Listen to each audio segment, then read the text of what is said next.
Hello, ladies and gentlemen, and welcome back to another edition of Uncaged, Season 6. This is Episode 3. My name is Mike Larkin, and joining me as always is my boy, the DC himself, Mr. Daniel Crimmins. Daniel, Hi, guys! Hi, guys! You feeling very phenomenal right now?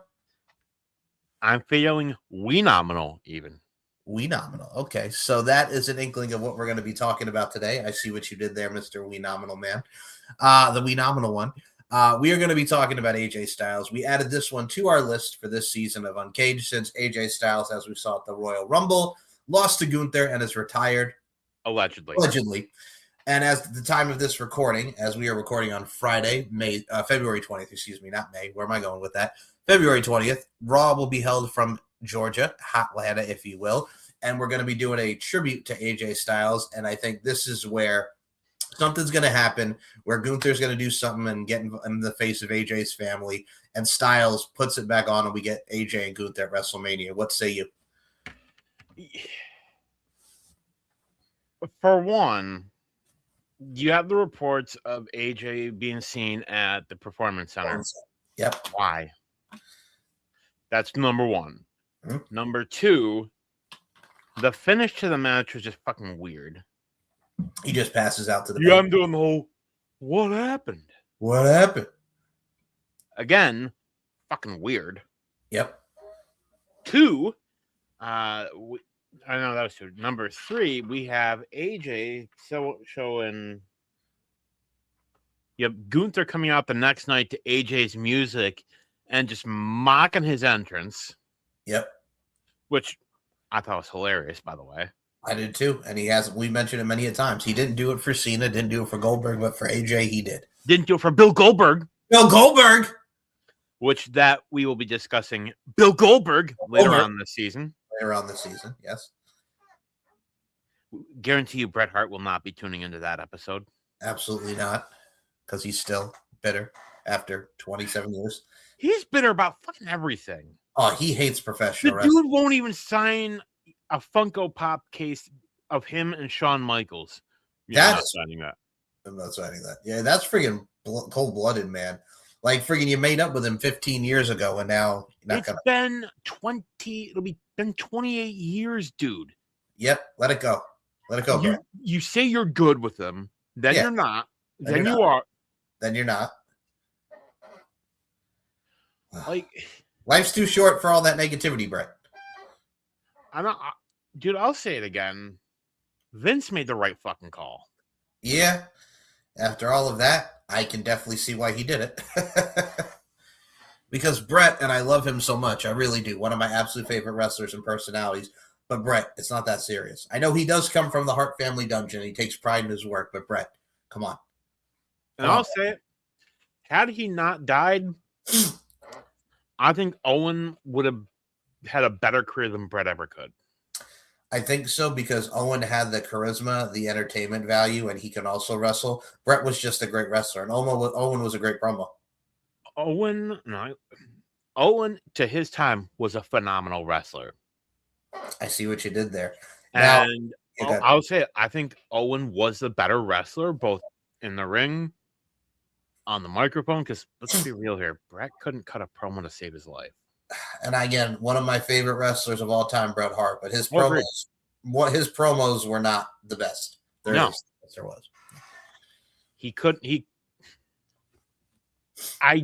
If you were to bring him into now, and you were to compare him to guys like MJF, CM Punk, fucking any of them, he would get mollywopped. They would dog walk him. Mm-hmm. You know what I mean? Even in the ring, he was I mean, Brett, you knew what you were going to get. You knew you're going to get some suplexes. There's going to be a backbreaker. There's going to be the fist off the middle rope. There's going to be the sharpshooter, maybe a pile driver. But other than that, what else? Nothing. Besides giving some random person his glasses. That too. But still, that was cool. That was nice for the kids at the time, too. That was a nice babyface move. I don't give a shit about those kids. Dad, I'm adopted? MJF was so great for that. He was. Max! I'll say it. Like, I think when you look at the people like him, And AJ is along that vein, you know. Give me AJ any day. And I mean, I remember I've been watching AJ for years. I remember the first time was this little tag team back in WCW called Air Paris and AJ Styles. Well, who was in it with AJ Styles and Air Paris? It was just those two. It was Air Paris and AJ Styles. I just remember him being there because it was so short. Because it was like within the last like 6-7 months of WCW. Was this when like Christopher Daniels wrestled like Mike Modest on like an episode of Thunder, like briefly? I think it was Nitro. If I'm not Nitro? mistaken. Was it Nitro? Okay. Yeah, Mike Modest, who some of you folks, if you watched the highly acclaimed documentary Beyond the Mat, yep. Dude, that watching it back years later is so fucking hard to watch. Like seeing Jake the Snake peeing in the bucket. That and Foley, you know, his kids watching him get his ass kicked. Yeah. That, I will say it right now. Those 12-ish chair shots, worse than Hell in a Cell. Yes. You know, because like they were head shots. And I mean, Hell in a Cell was bad from the impact of the choke slam with the chair through the cell, but the numerous chair shots, the just being handcuffed and all the blood coming out, that was definitely did not help it. Made it a lot worse. Yeah. I mean, I will say before we get back to AJ, I will just say this. Mick Foley was someone that made stars. Yep. You know, without Mick Foley, I don't think Triple H would have been at the level that he was. No. You remember at the time when he debuted as Mankind, The Undertaker was kind of in a lull. Yeah, when The Undertaker wrestled Mankind, like he had just come off the feud with Diesel. He was just there. He wasn't really doing anything in 95. The King Kong Bundy feud with the $1 Million Corporation was ass. The Kama feud was ass. And then everything just went into 96 with Diesel, and then the Mankind thing was what really picked it up for him. So the difficult thing with Taker, and this might be a show that we discuss again, you know, future show idea, Cheap Pop number 1. Taker did better with guys that weren't his height. No, yeah, I agree with that. I still say he's gonna be at Saudi next year at Mania. I don't want to see that just because of the fact that I don't want to see him wrestle again. I don't. I can still go. No, you can't, Mark. No, the fuck you cannot. No, the fuck you can't. Sit down, Mark. Sit down. But you know, if the money's right, he'll do it. My thing, too, is I kind of agree with that because some of my favorite matches of him, the match with Shawn Michaels, of course, Jeff Hardy, the ladder match from Raw, Brett, even to an extent, because him and Brett had some good chemistry. But yeah, Undertaker worked well as well. CM Punk, but we'll be here all day. But like stuff like that is who made the Undertaker, and Undertaker no giving back. And I think he and AJ would look at his match with AJ. Oh my God, yes.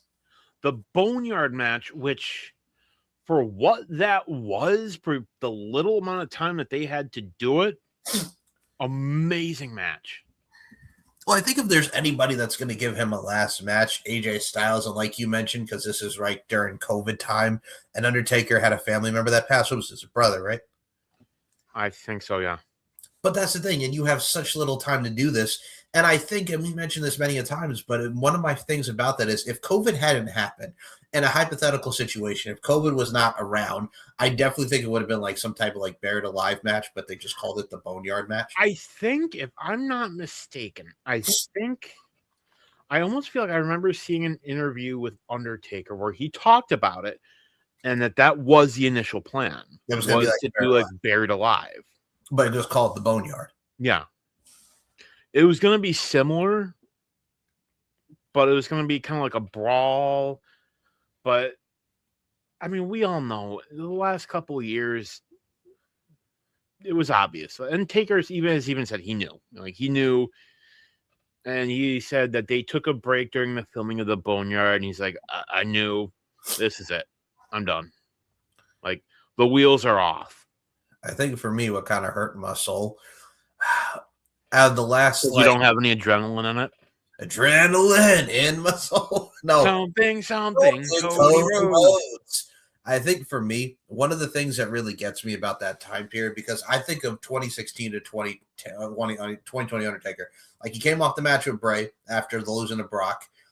He did the Shane McMahon match in the Hell in a Cell. Meh.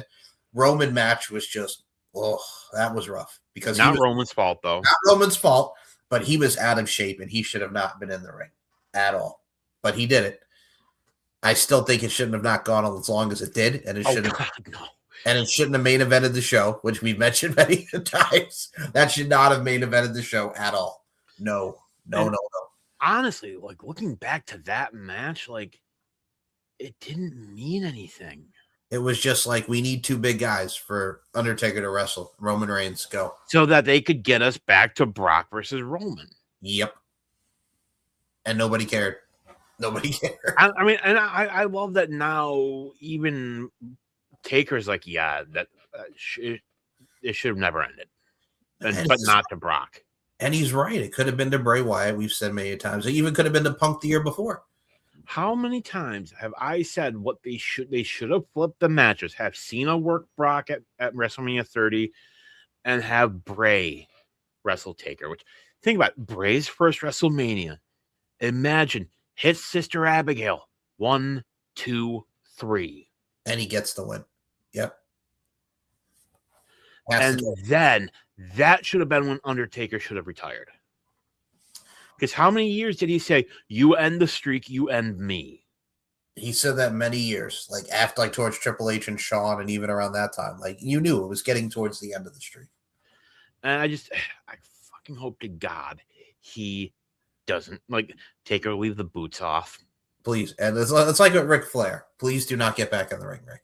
I mean, if the only way I could see it work is a tag match. Yeah, him and Kane against. No, I'm kidding. No, not Kane. No, not Kane. not Kane's dead. It's Glenn Jacobs at this point. It's corporate Kane. Corporate fucking. Don't get me started. Don't get me started. So, I mean, if you wanted to do like Undertaker and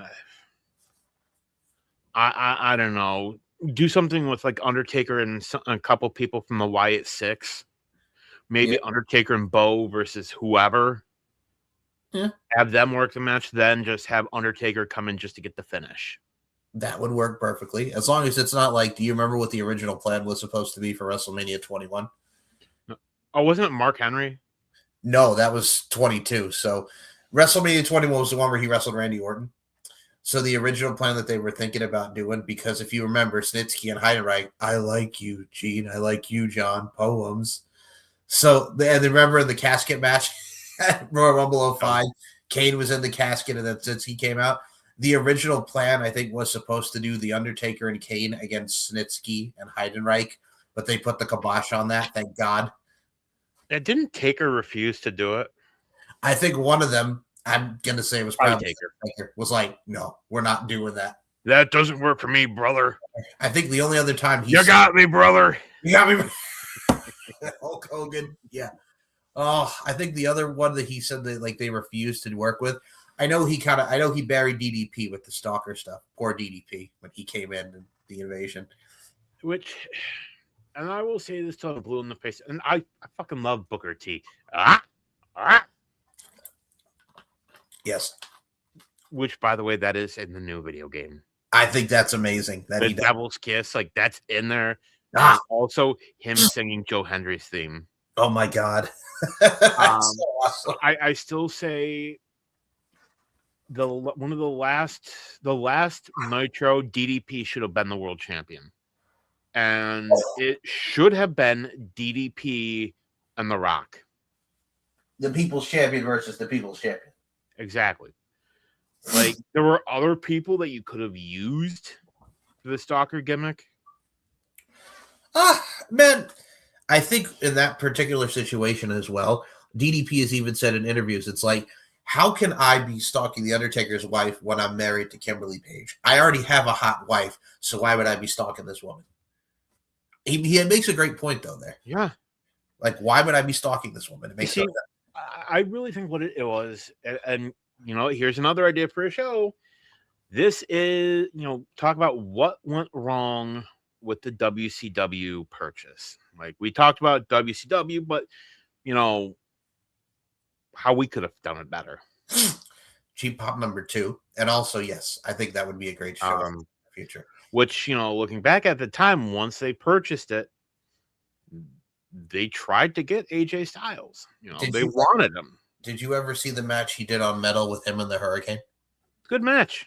It was not a bad match, but if I'm being completely honest, I think with everything that was going on with his wife and just wanting to be with his family, he made the right decision. What do you think would have happened if he would have went to WWF at that time? Cruiserweight title? Maybe. I definitely don't think he would have had the career that he did. Arguably one of the greatest of all time. Whether he wrestles again or not is totally irrelevant. Like, he's one of the absolute best. We saw how good he was in TNA. That wouldn't have happened. And that's my thing, too. I've always looked at it like this. We wouldn't have gotten him and Jerry Lynn and Low-Key and being the X Division champion. Joe and Christopher Daniels, the epic Unbreakable 2005 match that I love so much. And the first time where Joe just did the walk away. Yes. And you have Christopher Daniels looking at him like, the hell? Hell, man. But, that wouldn't have happened. And looking at AJ, and he talks about, like, his wife told him initially, do it, go for it. But she was in school at the time, and, it says, beyond being one of the greatest of all time, I think he's a good person. Like, he's a genuine good man. And he said, that his wife told him, do it, and he wouldn't do it. He said, AJ bet on his family. And I think he made the right call, because then TNA wouldn't have happened. New Japan would not have happened. Right. And, look, once he took over Bullet Club, group's popularity exploded. Well, I think also at the time, too, it's like, look, and we could be here. We've spoken about his TNA run many a times, from the X Division, from World Champion, Tag Team Champion. Him and Christopher Daniels against LAX is one of my favorite tag team rivalries. But my thing, too, is to go into your point about the Bullet Club. Here's a guy who they told to, who's an original, by the way, 2014, he's told to take a pay cut. And he's like, on principle, I can't do that. Because I think it was like a 30 or 40% pay cut. Yeah, and he's like, no, I'm not taking this pay cut. And he walked away. Personally, I don't blame him, because I've been here for 14 years. So I'm like, on principle, I'm not going to be here. No. And he even said he would take a pay cut, but not that. Not that. That was fucking ridiculous.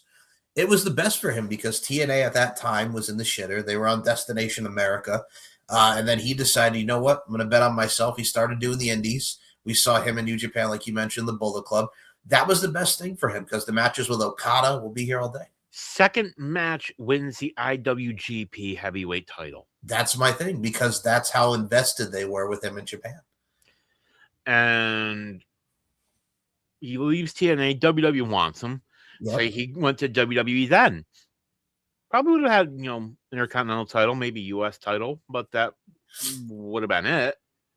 My thing, too, to go into your point, how crazy is it that even going towards 2016, they lost Gallows and Anderson, AJ Styles, and Nakamura in one fell swoop?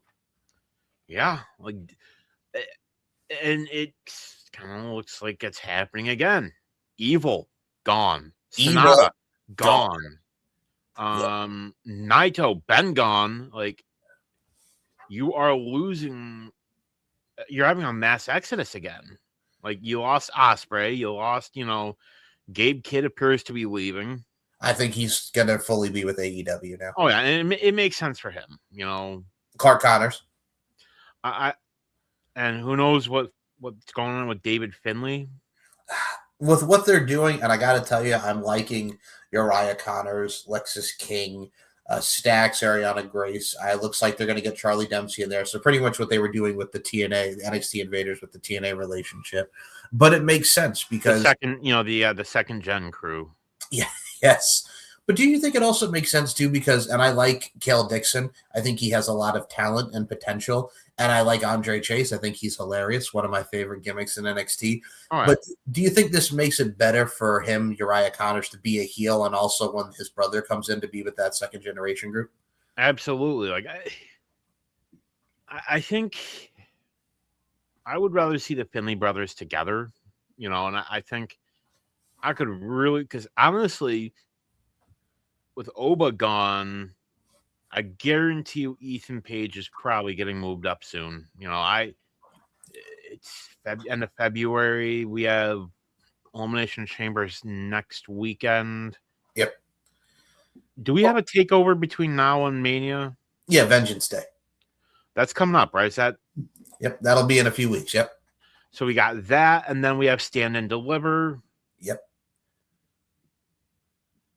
And who's there? Like who? Well, I think they're setting up Miles Bourne to finally beat him. Beat Ethan Page. Yeah, which is cool. I like Miles Bourne. And Miles Bourne's a very lucky man, and we know why. We know why. Stephanie How does that happen? Like, I'll be honest with you. You got this beautiful woman from Chile and this young man who is hearing impaired in one ear. Like, and you know what? I will say it, like, Miles Bourne, that kid is $1 million fucking bucks. Like, and that promo is one of my favorite promos. Don't judge me for my disability, but for my abilities. Like, that promo hit home for a lot of people. If I'm in charge of WWE, I'm seeing that. I'm thinking, yep, money. Him and Randy Orton. Like, because think about it.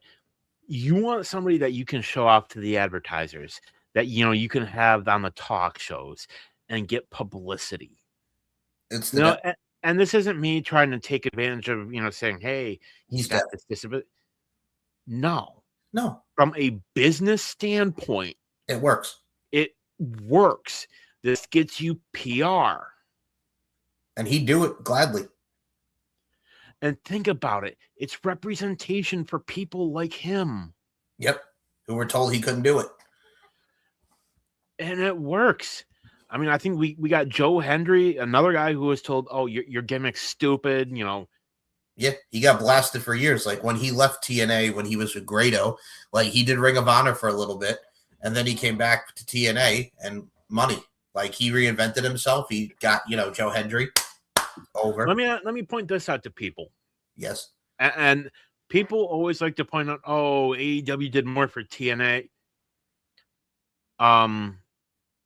Did the TNA World Heavyweight title appear on the biggest show of the year? No. Well, see, I always say this, and we've discussed this with Rob. Like, Rob always talks about, like, that, what was it, that Rebellion where Kenny Omega fought Rich Swann and they got the big buy rate because AEW and TNA at the time. Yeah. My thing, too, is I agree with him, but I'm like, that out-trumps. I'm like, trumps.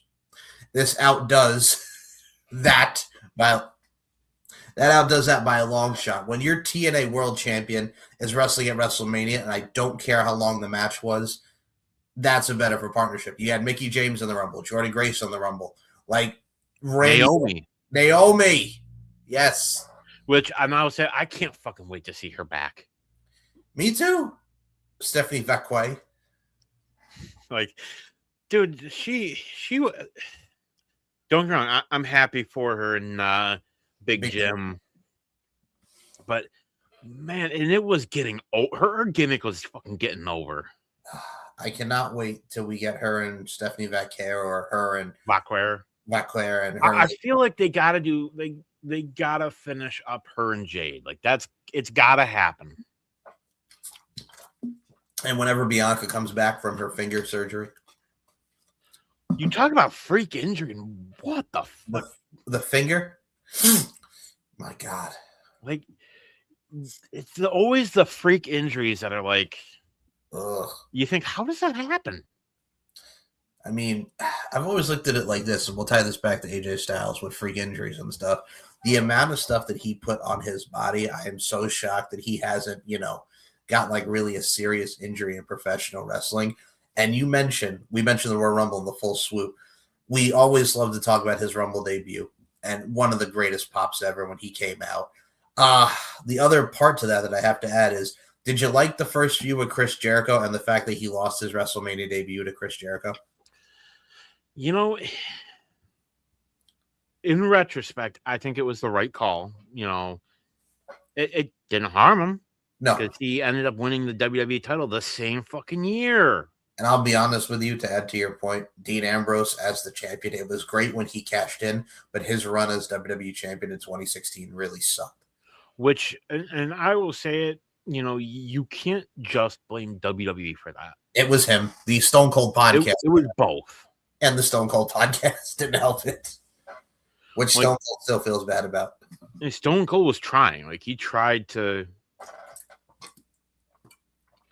I feel like if we got the version of him that he is now, you know, Mox, if that was what we got as Dean Ambrose, I think you would have had a different story. Well, what was it? Was he just like uncomfortable with like talking about his family, or he was just like really just like, I don't want to do this or whatever? I think it was probably a mix of both. Like Renee Young has even said he's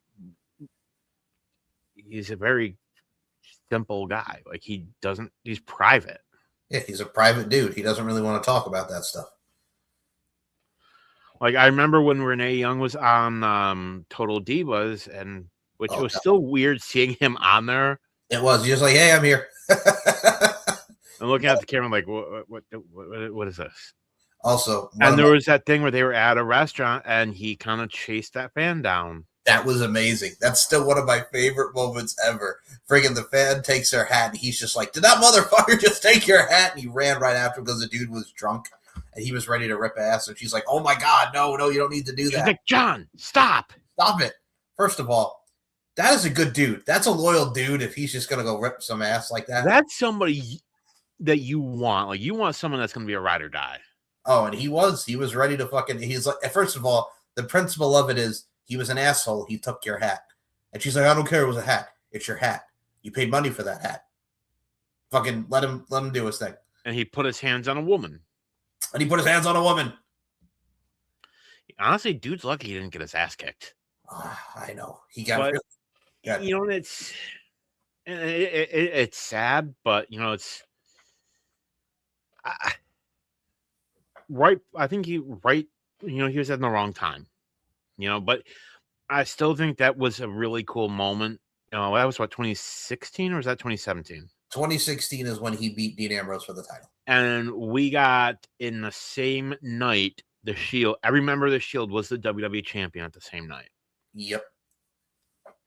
And I love when Mox won the title. You could tell he was trying not to get emotional. Yeah, because he was there. He was in the moment. Like, he's trying. Like, you can see him kind of like scrunch his face up. Yeah, I'm not gonna cry. That's like that scene from the One Jumanji where The Rock says, "Don't cry, don't cry, don't cry, don't cry." Yes. But well, this also gave us the Cena feud. Beat up John Cena with AJ Styles. That was great. That was fantastic. You know, and I love when Cena's last run where AJ Styles, he says, and one more time I'm gonna beat up John Cena. That was fantastic. And that special intro for AJ was really nice. Well, he deserved it. And like the Bullet Club and TNA, and he was like, oh shit, he went to the Bullet Club. He wasn't expecting that. You know, and I think what I'm curious about this AJ Styles tribute said that there's going to be people from all brands. Like, so what I'm wondering, are we going to get Tama Tonga and Tonga Loa? That would be sweet to do a nice little Bullet Club reunion. I think that would really be it's a shame that Nick Khan is as much of a prick as he is, you know, and makes those count. Like, if I were running WWE, and I own the company, I would reach out to Tony Khan and I would just say, look, how do we make this happen? You know, I was like, I don't need him to wrestle, you know, just I want to pay tribute to AJ. Can I get the Bucks and Kenny just for, a segment. What do you want to make this happen? I think Nick Khan was even just saying, like, he did a recent interview where he was putting over Shad and his company. But not Tony. He kind of just Tony Khan again. Which is just like, dude, grow up. Well, he likes to get under Tony's skin just because, I don't really know the kid. I don't really know the kid. But you get what I'm saying. Like, if it were me, I would say to Tony, I would just say, what do you want? Well, that I think was why, like, they wanted to get Billy Gunn for, like, that DX reunion and, never happened, unfortunately. Because, you pissed off Tony. He's like, you're going to do this? No. And you're not going to promote me? No. All he wanted was, like, give her a little promotion and loved AEW. And they were like, no. And then when you did that Hall of Fame thing, yep. He can't fire me. I don't even work here. And then you have Triple H making that bullshit comment. Please, Vince will buy that little pissant company just to fire you. He would have, by the way, too. Yeah. Oh, yeah. He would have. Do we not remember when he bought WCW? And he fired Jeff Jarrett. And he immediately is talking about who he's going to, hold in the palm of his hands. And he specifically mentions Jeff Jarrett. He didn't forget. And he fired Jeff Jarrett on live TV. He fired Jeff Jarrett on live TV. And then he brought him back.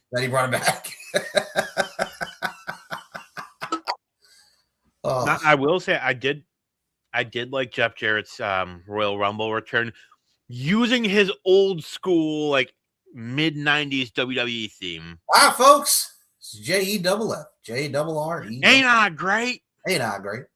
That little feud with Elias. It was okay, but the problem was it was just... Did you like the feud? I thought it was kind of meh. Yeah, it could have been better. Yeah. But for his age, dude can go. He can still go, even though the MJF feud went nowhere in his retirement in AEW. They just dropped it.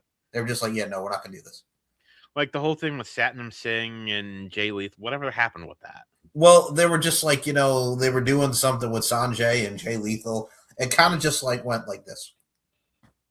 They dropped it. They have no clue. I'm sorry. And we've said this about AEW.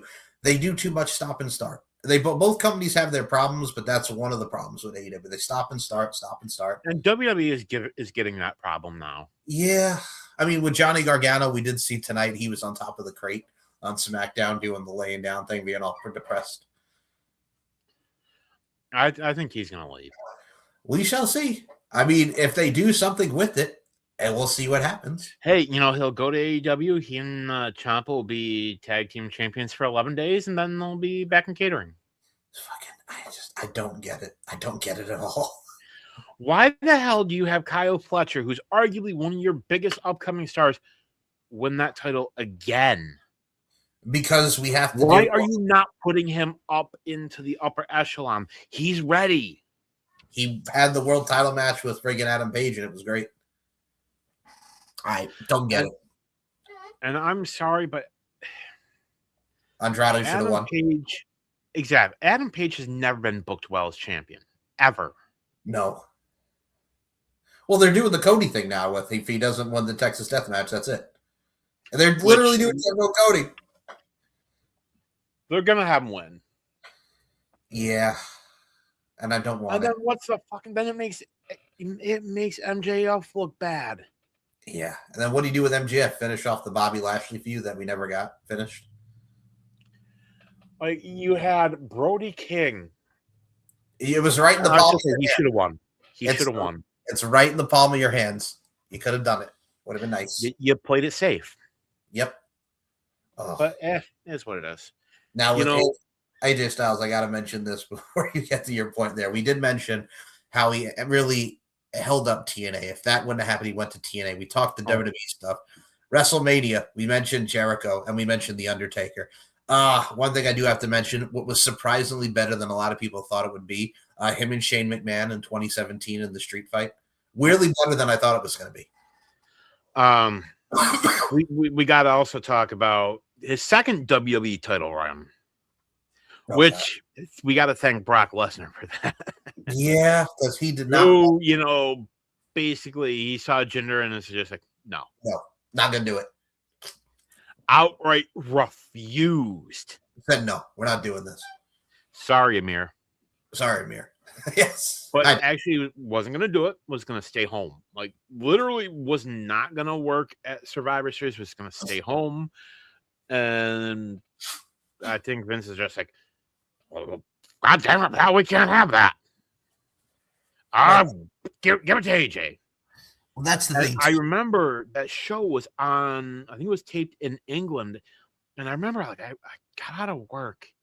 And, occasionally I'm at work, and you know how you're scrolling results. And I see breaking, it said, AJ Styles becomes WWE champion, defeating Jinder Mahal. And I thought, no. And then I kept waiting for, like that screwy finish where, they restart the match, Jinder wins. No, he won. And I do feel bad for Jinder because he did the best he could with it. Oh, he even said it's like it doesn't even matter. He was even doing the interview on friggin' whatchamacallit, off the ropes over there in the UK, between the ropes, excuse me. And he was just like, yeah, Brock didn't want to work with me, whatever. He was always kind to me when I saw him. That is what it is. I just came, I did the job. Which I really feel like if they, this is just for Jinder, if they had put Jinder as a face, because he was getting face reactions at the end. Yes, he was. I think he could still be there. You didn't need to put him with Indus Sher. Indus Sher, yes. Because that wasn't working. Sangha and Veer. Veer is coming. I think he's retired now. I think he is too, yeah. I think he went the religious route now, which good for him. God bless. He has he's a movie about him. Really? Yeah. Oh, wow. Okay. I can't remember the name of the movie. But while he does that, I will say this. The Jinder feud, I mean, he beat AJ, then he lost to AJ. I've always looked at it from a stance like this, like you mentioned with Jinder Mahal. A lot of people give his title reign crap, and we all do. But it's one of those, except for Amir. But I always looked at it like this. If that didn't happen and AJ won, we wouldn't have gotten, AJ Styles and I hate to say we mentioned WrestleMania, but the Nakamura match was not the best match. I don't. So, go ahead. His real name is Rinku Singh. Rinku Singh. Okay. And there is a movie, and it's actually on Disney Plus. Okay. Called $1 Million Arm. I will have to look at this. Okay. And it was about the true story of baseball pitchers Rinku Singh and Dinesh Patel. Okay. Rinku Singh, aka Veer. Yes. Not beer. Hi, beer. Hi, beer. He played baseball. Who did he play for? I forget who he played. I think he played for the Pirates. Okay. I'll have to check this out. I don't know if he was ever major league. I don't watch baseball. I think it's boring. Yeah. It's not the devil. It's not foosball. Listen, it's close. I went to one baseball game in my life. So did I. It was 2014. It was the Mets and the Phillies. It was in Philadelphia with the Goon. Hi, Goon. It was with the Goon. Hi, Goon. And it was fun because we got to explore Philly and stuff. But yeah, I sat there and I'm like, I'm bored. I'm really bored. I went to one. It was Seattle Mariners and New York Yankees. Okay. This would have been, I think, I don't know, maybe 2007, maybe. It was at their old stadium. I was about to say you didn't go to a game when John Rocker was at Yankee Stadium. Fuck him. Fuck you, John Rocker. I'm still pissed about him. He's an asshole. Fuck him. Throw a battery at him. I still remember who it was. There was like, he was a pitcher, maybe. Yeah, for the Braves. It was Hideki Arabu. Yes, Hideki. Was it? And he made that comment calling him. I'm not going to say it. Yeah, I know what it was. I know what he said. And it's like, fuck off, dude. Really? Like, you fucking asshole. It wasn't Hideki Matsui. It was Hideki Arabu. Arabu. Okay. I think he was a pitcher. I think Arabu was a pitcher, if I'm not mistaken. I could be wrong. But how was the game when you saw the Mariners and the Yankees? It was fun. like wrestling, it's different when you watch it on TV versus being there. And like again, I went with my family. It's just sort of like, well, all right, I guess I go. Don't get me wrong, like it was fun when I went too, but I'm just like it's hard. Like sitting there, Exactly. it's hard. And for me, I'm a history fan. I can appreciate the history of that building. Yes. It's the same thing. Like if you go to like Madison Square Garden, like Yep. you know the building. Oh yeah. It's New York is history. It's what we do. That's what we do. And it's we talk history and AJ and Nakamura. that second. God. The problem with that is people went into that thinking we were gonna get Wrestle Kingdom, which no. I mean, their second match that they had a couple weeks back, a month or so ago back, that was really good. Great match. Yes. And it's like, well, why couldn't we have that at Mania? I know. Instead, we get AJ getting kicked in the dick, and sorry, no speak English. Like, what the fuck? And what I really wanted Nakamura to win that match so bad. I did too. Like he won the Rumble. It was like, oh shit, he won. And then it's like, now we're gonna turn him heel. Great. Okay, have him kick AJ in the dick, but have him win. Yeah, you could have done that. No. And then he just lost and lost and lost and lost. And then we got Samoa Joe. Wendy. That was fun. For what they got to do there, that was really fun. I mean, I'll still say Joe is one of the best big men out there. I agree. I remember his TNA debut against Sanjay Dutt, and I popped huge. He should have beaten Brock at Great Balls of Fire. But they didn't do that. It was a Vince call. It was Vince. I'm like, no. Brock liked the match. It was a great match. Like, I don't get it. I mean, he got to be NXT champion before he left WWE. 3 times. 3 times.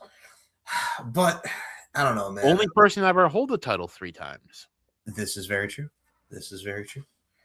I think one of my favorite feuds of AJ Styles, the Randy Orton, it goes around on social media a lot, Dan. I think you agree with me. When he did the promo with Randy Orton, and he was talking about you wouldn't survive on the indies, and, he was making fun of AJ wrestling in the bingo halls, and, like, just owning him. Like, that was a great clash of styles, because I think a lot of people... No pun intended.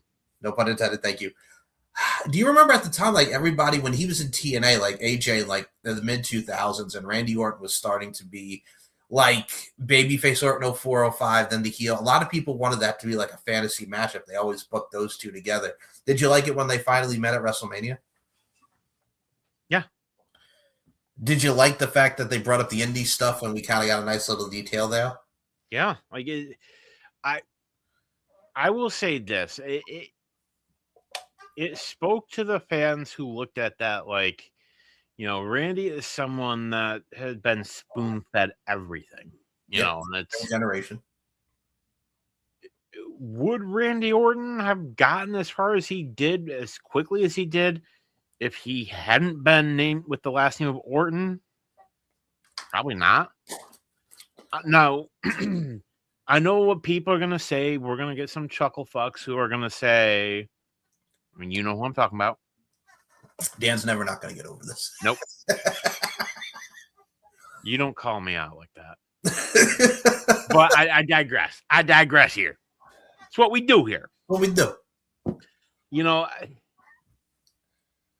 Randy Orton, arguably one of the greatest of all time. He's certainly on my personal Mount Rushmore. Absolutely. Orton's even said they should have fired me. Oh, I mean, he even talks about almost ODing in 2006. Exactly. Orton has even said that he owes his life to Triple H. That Triple H should have fired him. Yep. But he didn't. So, Well, I mean, he had the nickname back in the day. They even said they called him like Dickhead Randy. yeah, Like because it's like, oh, there he goes, Randy. Like when Randy was a dickhead, you hated him, but once like he got the kid and he started becoming a family man, he really changed. yeah. And I would say even when he met his second wife, like The one he's with now, Samantha. yeah, Kim. No, Kim. I'm sorry, Kim. Thank you. I think Samantha was either his first wife or maybe that was seen. Yeah, that was his first wife. Yes, who he did not have on camera when Triple H invaded the house. That was not his real wife. That was an actress. Yes, and that wasn't even Orton's house, which is even better. See, I think they made a mistake. They learned their lesson from the Pillman incident. Pillman's got Ugg. Like, you don't show their actual house. Yeah. How about we don't do that? Like, I think they did that, and I think they also did that with Vince. You remember when Undertaker showed up at the house and he had put the Undertaker symbol? Yes. Don't do that. No. I think, was that Vince's actual house? I think so. It was one of them, at least. Oh, Lord. Don't do that, please. Don't show people. But it worked. You know, the whole Orton AJ feud worked. Yes. And Orton's even said AJ was one of his favorite opponents. You know, and it's... Well, we got AJ and Omos, which was... For what it was okay. Well, speaking of a challenge, like you have the 7-foot guy who was Tozawa's ninja, his bodyguard when he was doing the ninja stuff. He was the guy in Raw Underground, the bouncer. And then they just made this guy with AJ Styles. They become the tag team champions. Randomly, just randomly becoming the tag team champions. And it worked because Omos really learned and he adapted and he took in all the knowledge he could from AJ Styles. That's why I am always going to be a fan of Omos, or I could be an Homo sapien, if you will, as the fans have called them. Yep. But it's one of the things, too, like when I think of Omos, I think of AJ and the stuff that he did. Like, he gave that dude a lot of knowledge, and he's really improved tremendously since that time. The Homo sapiens. The Homo sapiens. And we look where Omos is with Vikingo. Yeah, and AAA. I'm digging that. Like, I don't say, well, why is he in AAA? Because they have these relationships, and it helps them get better. And would you rather see him not on TV and bitch about that? Here's the thing. If you guys watch his work in Pro Wrestling Noah, like, he had a great run in fucking Noah, man. He went to Japan. He learned. He lived there. He friggin' won the tag titles. He's in AAA now. He's in Mexico. He's learning. He's working with the Luchadors. Like, he's doing He believes in Joe Hendry. But that, too. Now, you also mentioned that time period as well. Can we talk about another one of his not-so-great WrestleMania matches? So, he feuds with Edge, and they get that match at WrestleMania. The match, I'll be honest with you, was not that good. And then they had the feud with the Judgment Day. Did you like the start of the original Judgment Day and him feuding with AJ and Finn and then Liv, and then Finn turns on AJ and he goes to the Judgment Day and takes over and beats up Edge? Did you like the AJ Styles Edge feud? Yeah. And we did get that before. I think it was... When was it? Which one? I think it was remember when everyone got sick and we were supposed to have Sister Abigail versus the Demon? Oh yeah, the TLC. Ray got sick, and we ended up getting AJ and Finn versus the Demon at TLC 2017. I remember. Can I just say, in a way, that was a blessing in disguise, because how bad was the Demon versus Sister Abigail, and it was just Bray Wyatt with the altered voice? How bad was that? It could have been a lot better. It's what Vince wanted. Well, I legit thought he was going to have like a female with him, like a Sister Abigail from NXT. But no, and then you see the face just morph, and it's pretty much Bray with a... First of all, Sister Abigail was never like supposed to be like him with a split personality. Like, it made no sense, because she dies, and when the friggin' shack, or whatever the fuck that Wyatt Six have there, and the Wyatt family, and it made no sense. As like the soul of Sister Abigail entered his body. Like, what were they trying to do? I don't get it. So at one point, there was a plan Yes. for indie star named Crazy Mary Dobson, a.k.a. Sarah Logan. Sarah Logan, Sarah Rowe, to be Sister Abigail. Sister Abigail. He would have been perfect. Oh, he would have been great. But they didn't do that. Vince didn't want that. I also look at it like this. Speaking of Bray Wyatt, AJ Styles was the man who got pinned by Bray Wyatt when Bray Wyatt won the title in the Elimination Chamber that year. One of my favorite moments ever because of that celebration. And then they fucked up that title run. They fucked up the title reign. Damn Randy Orton. You see, they gave Randy Orton the title because, well, Brock busted him open the hard way. And it's like, here you go, Randy. Thank you. Thank you so much. What they should have done that year, or Mania, that was Mania 32, right? That was Mania 33. 30. Who was 32? No, that was Triple H and Roman, I think. Oh, God. For the half an hour match, that was just boring. So what it should have been, instead of it just being Randy versus Bray, it should have been Bray versus Randy versus Harper. But the thing is too, like, one of my favorite matches was that match at Fastlane because it just showed how really good Luke Harper is. And they had him having beef with Bray, and Luke Harper became a baby face, and Randy Orton was a heel, and the three of them for the title would have been great, but they didn't do that. Because you had Harper the whole time trying to say to Bray, hey, man, this guy is not one of us. He's using you. Yep. You can't trust him. And Ray's like, oh, no, it's great. We got Randy Orton with us. You're saying, you know better than me, and that whole thing. Yeah. So I would have had Harper in that match. And if you really want to make things work, I would have had Harper win it. Yep. That would have been cool. Instead of doing the Eric Rowan feud that went nowhere. And then they end up in a tag team. Or they're back as a tag team again because nobody cared. And then we get Randy dropping the title to Jinder. Yep. And then we're back to Jinder. And people say, well, or AJ should have had more title runs. He didn't need them. He didn't need him. He was over. There are some people, the upper echelon, that didn't need another world title. Cena didn't need number 17. And he didn't even need to win the Intercontinental title, but it was the only title that he didn't. Cool. It was cool, but he didn't need it. Randy, people are saying, "Oh, Randy should get another." He doesn't need it. Doesn't need it. I also got one for you. Like when we were talking about the COVID era, I still remember AJ Styles winning the Intercontinental title. Then we got a statistician, Joseph Park. The one time we got a miss on television.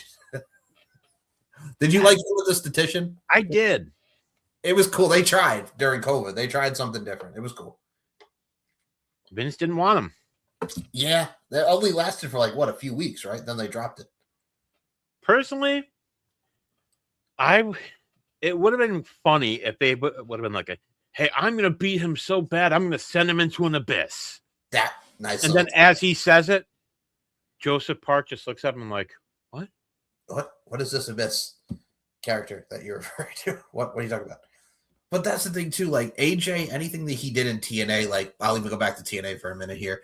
Like the main event Mafia against the Frontline was pretty much the Millionaires Club against the New Blood from WCW, but actually doing it right with the main event Mafia, the veterans being the heels and the Frontline being the babyface. Because if you remember in WCW, the Millionaires Club, Kevin Nash and all them were the baby faces and the New Blood were the heels, and it made no sense because you would think that the Legends would be the heels. Thank you, Kevin Nash.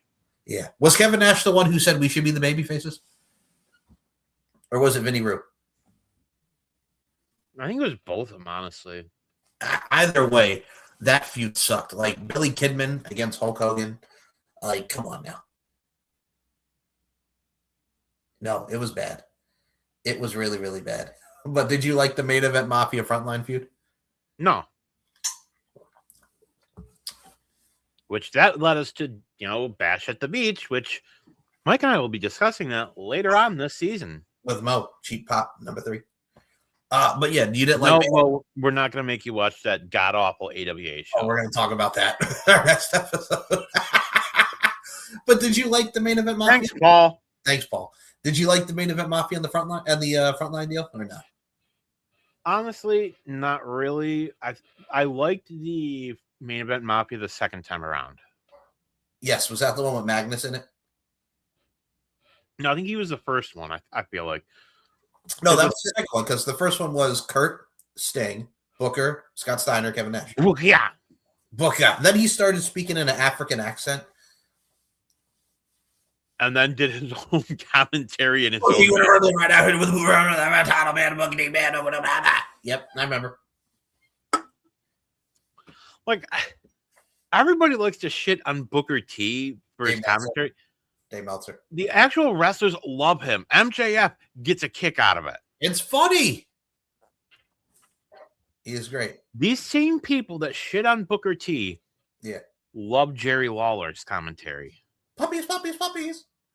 Like, oh, this is so great. No. Or not everything has to be AEW style or New Japan. It's okay. I mean, Excalibur is not really the best commentator in the world. No. He's terrible. He's honestly not my. Personally, I still say the greatest tag team or the greatest commentary team, Bobby Heenan and Gorilla Monsoon.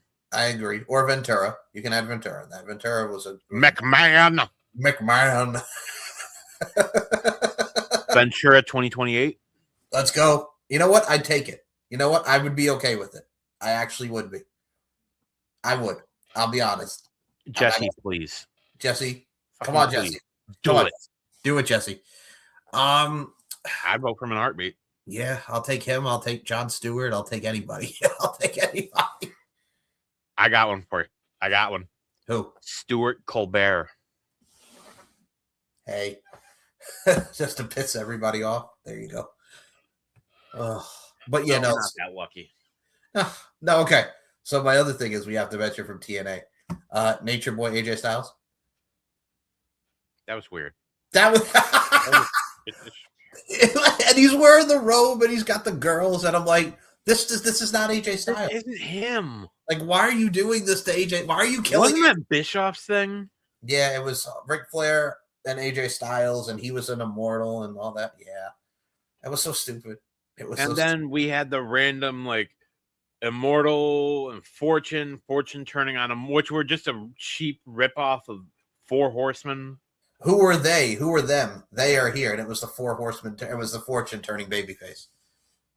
It made no sense. Oh, also, we have to give an honorable mention to Claire Lynch, who the actress who played Claire Lynch, God rest her soul, is no longer with us. She passed. Wasn't it a substance issue? I think it might have been. Yeah, which that broke my heart because she was young. But I think the actual Claire. And even she shit on that whole thing. Well, because this woman's just like, you know what? I can't deal with this because, well, I got to give it to the fucking IWC. The fucking wrestling fans are making fun of her, the poor girl. And she's like, fuck this. I'm not doing this. She's an actress. Like, she's an actress. She even said she'd never watched wrestling. And she was just doing her friggin' act. Like, I'm an addict. And I've been sleeping with AJ Styles. And what was it supposed to be like? Originally supposed to be like she's Dixie Carter's niece. Something like that. And then it was supposed to look like AJ Styles and Dixie Carter were having an affair. But it's really just AJ Styles helping Dixie Carter's niece because she's an addict. But then it turned the whole thing like they slept together and she's pregnant and just doctored Photoshop photos. And oh, God, it was bad. Dixie Carter, honey? Did you like him with the biker evil ways thing when he came back with the black hair? I did, honestly. You know, that was different. It was different. As a random, tangent, which, hey, folks, that's if you don't know by now, that's kind of what we do. That's what we do. We got, I loved the TNA, debut on AMC. Yes. Dixie Carter come out and do her thing. Bully Ray comes out, just kind of walks around her with the look. Yep.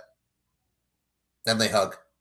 And she got hurt with that power bomb. Oh yeah, like I give her credit. Boy didn't want to do it, but he did it, and he made it.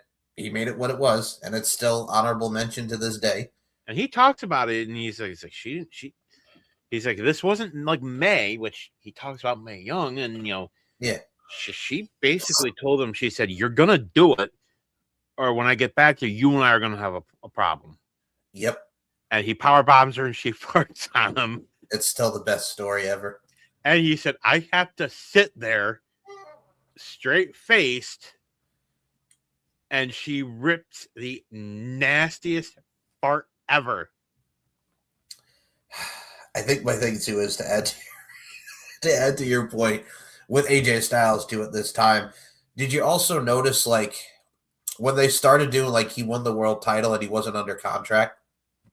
They literally had him get in the car, raise the title belt up, and drive out of there. Like, did you like how they kind of copied the CM Punk thing where he walked out with the belt through the crowd, like the TNA version of it? Yeah, I mean they did that a lot. They did that with Eric Young and Bryan Danielson. That was ridiculous, though. Like Magnus, like 4 days later after friggin' Daniel Bryan wins the title, Eric Young wins the title. Yeah, because AJ, really was leaving, and that's when they gave him the title, thinking he'd stay, and he didn't. He's like, no, I'm still leaving here. I don't even think he. I don't even think he wanted it. So he wins it.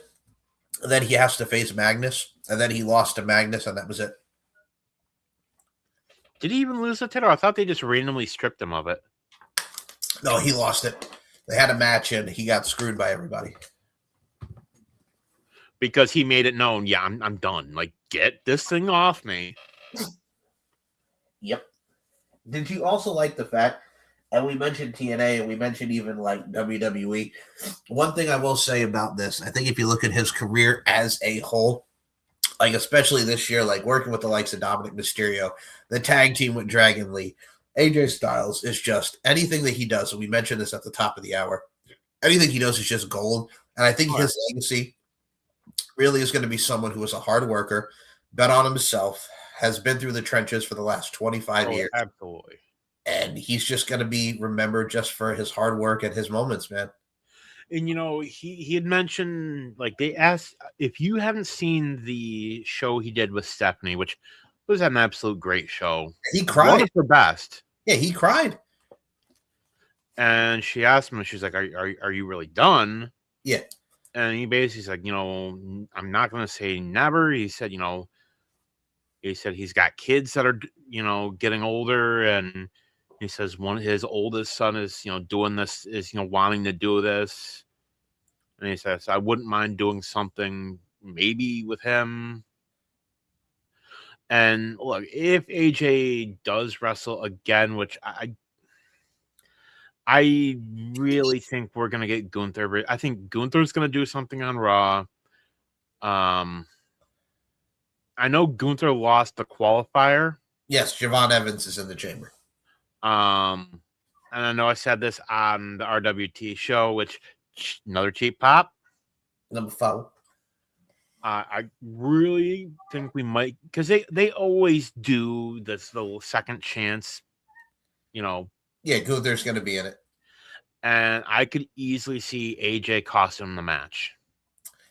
I agree. But I also think to an extent as well, I think the Dragon Lee input as well, Dragon Lee costing him this match, adds a nice little spot and flavor to it. But I think if you want to talk about last matches, and they both mentioned it, I know Frankie Kazarian mentioned on Busted Open, he really wants to have one more match with AJ and TNA. We got to at least get that one time. Before he hangs it up, we have to get AJ and Frankie. What I would love to see. Yes. Do the last match with Gunther at Mania. Yes. And have him lose there.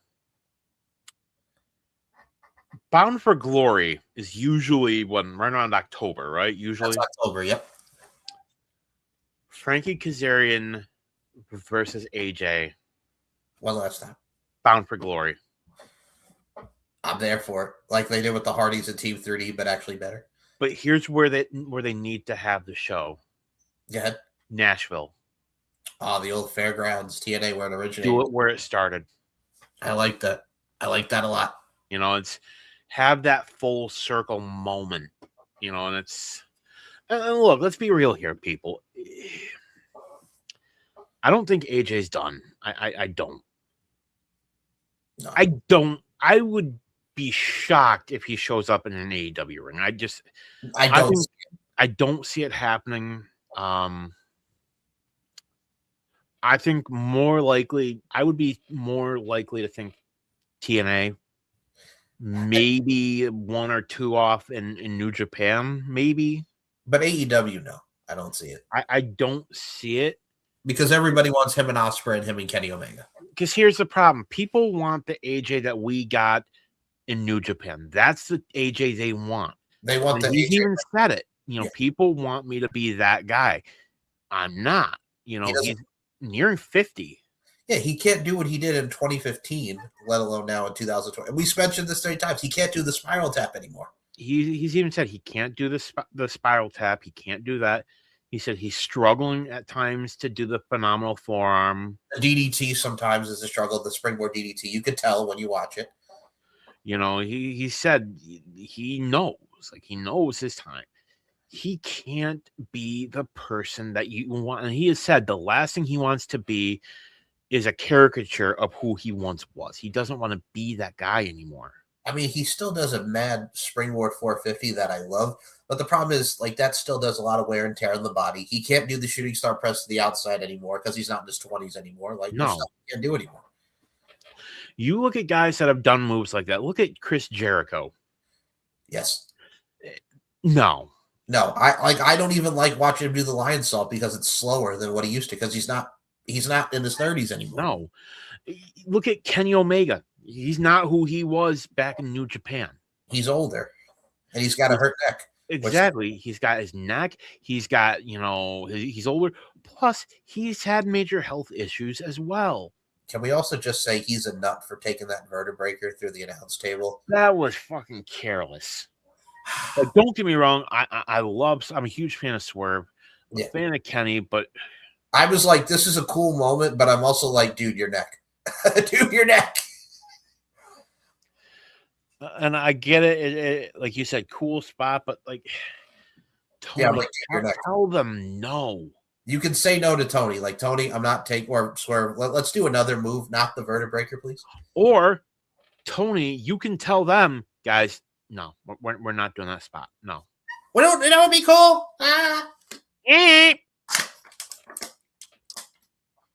But just don't do that. You didn't need to do the vertebraker. My dad and I were watching that. Shout out to Papa Lark. And he's like, hi, Papa Lark. Hi, Papa Lark. He's like, are you fucking kidding me? I'm like with all that, like he doesn't need to take that move. Like he was looking at like, are you fucking kidding me? Because he's thinking like we're thinking like his fucking neck. Like he doesn't need to take the vertebraker. Like that could have we're really bad. That could have ended really, really bad. So it kind of reminded me of that infamous video of that one botched pedigree. Oh, with Triple H and Marty Garner. Yeah. And fun fact about that, there was a post, and I can't find it, of Lance Storm talking about the first time that he met Triple H and that they were wrestling together. Yeah. And he mentions that, you know, he had never taken the pedigree, and Triple H said, when I launch off the ring or launch off the mat, he said, when you get your legs up, kick out, not up. Yep. And he says, I hear that and I'm thinking, like, why keep thinking that sounded stupid. And he's like, well, why would I do that? And Triple H just said, well, there was that. Well, he said, well, there was one guy that did. Yeah, so that was Marty Garner. And Triple H when Storm comments, he says, and this is that one guy with a finger pointing up.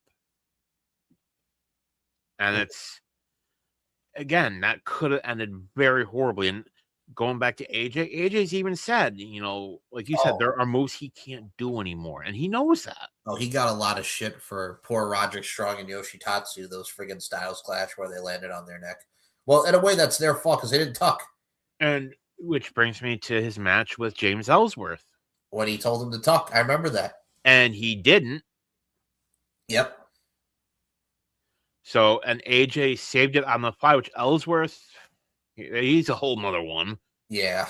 But AJ, he's even said AJ saved his life. You know what was even the worst one besides Roddy and Yoshi? You remember the other one? No. So 2010, EV 2.0 and TNA. That Styles clash he gave to Stevie Richards, where Stevie Richards landed on the back of his neck. Oh my God. Remember that one? Yeah. That was even worse. The Stevie Richards one was really, really bad.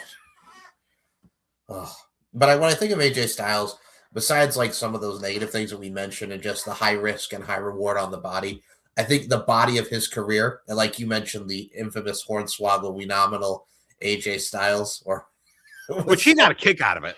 It was funny. Like I wasn't expecting. AJ's even laughed about it. Chris Van Vliet was like, "Oh my God, they got AJ Styles." I didn't know it's the phenomenal one. It was hilarious.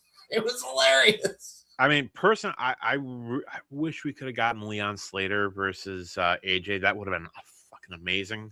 Do you like how he hated that TNA music for years, and then he comes back to his old TNA music and Bound for Glory, and everybody shit themselves because it was so fucking awesome.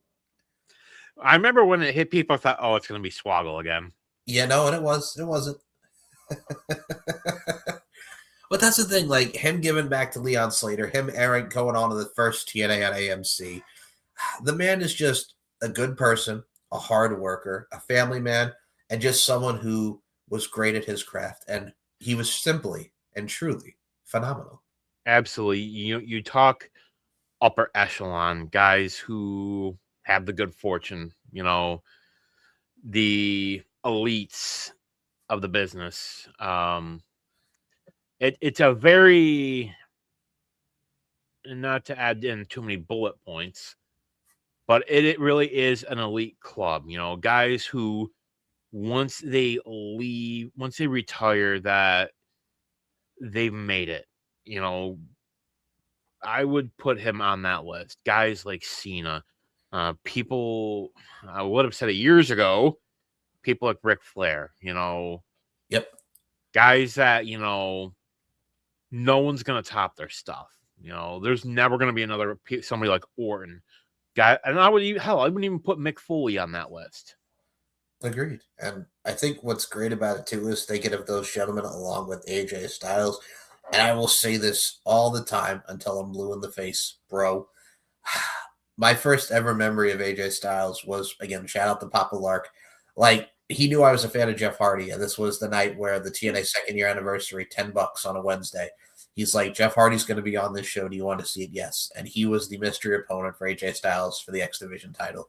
That was my first introduction to AJ Styles, and watching his career over 22 years has been absolutely amazing. And I do even remember one of the last times, I believe it was Scott Hall, Kevin Nash, and Jeff Jarrett. Oh, God. This is the team of AJ Styles, Jeff Harvey. I see what you did there, Mike Adamle. Shout out to Mike Adamle. And his tag team partner. There was the Macho Man, Randy Savage. Ooh, yeah.